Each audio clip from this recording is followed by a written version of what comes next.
2 va mettre en place de grands changements à la rentrée sur l'information.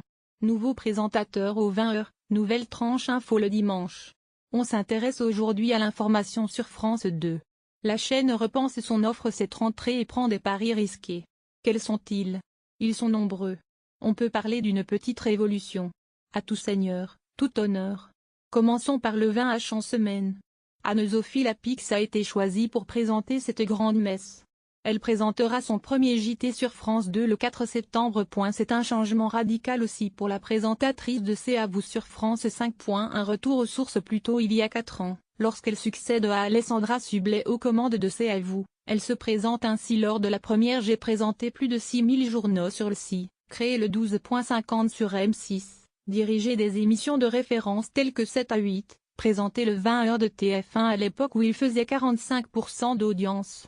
Elle oublie alors de citer les 5 ans allés à tête de dimanche, l'émission politique de Canal. Elle recevait les yeux dans les yeux les ténors de la classe politique pour des interviews sans concession.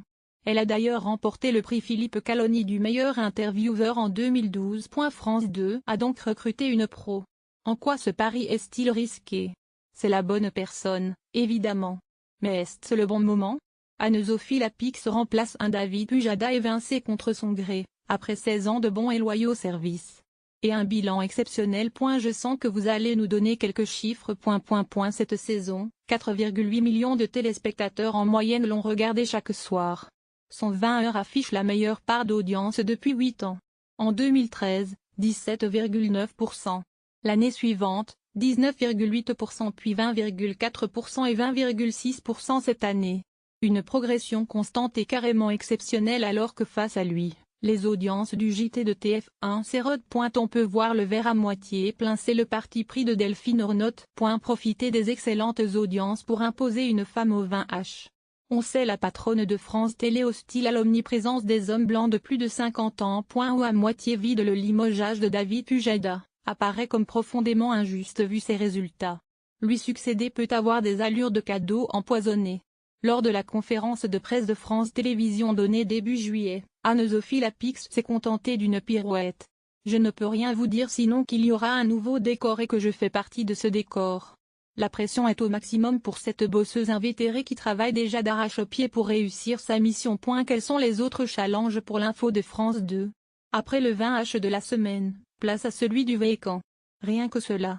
Laurent Delahousse rêvait depuis 8 ans d'une longue tranche d'info le dimanche soir. Mais les bons scores de Vivement Dimanche prochain, diffusés juste avant le JT, ont longtemps protégé le rendez-vous emblématique de Michel Drucker. Jusqu'à ce que Delphine Ornotte accepte ce pari. Place donc à 19h le dimanche. Ce sera son nom à la rentrée et il sera à l'antenne dès le 10 septembre selon nos informations. À quoi ressemblera cette tranche? Il s'agira d'une émission en 2 temps autour du journal de 20h. Première partie composée d'un feuilleton des Français, de reportages qui décryptent les coulisses de grands événements politiques, de témoignages de plusieurs invités qui ont fait ou feront l'actualité. Deuxième partie après le JT, 20h30 le dimanche, une personnalité dévoile son histoire française, lors du grand entretien. Le pari est risqué? Oui, car totalement novateur pour une chaîne premium comme France 2. Et par un jeu de domino, il implique d'autres changements. Laurent Delahousse sera déchargé des journaux du 13h du Vécan. C'est Léa Cadre, sa joker actuelle, qui en hérite définitivement. Elle le remplacera aussi pour cette nouvelle session d'info. Non, le joker de 19h le dimanche sera quelqu'un qu'on connaît bien sur l'antenne d'Europe 1. Il a animé la matinale jusqu'en juillet. C'est Thomas Soto qui remplacera Laurent Delahousse une fois par mois. Et le journaliste à la montre orange reprend les rênes de Complément d'enquête, le magazine présenté depuis 2014 par Nicolas Poincaré. Un complément d'enquête hebdomadaire alors que le magazine d'investigation était quasiment devenu mensuel cette saison, élection présidentielle oblige.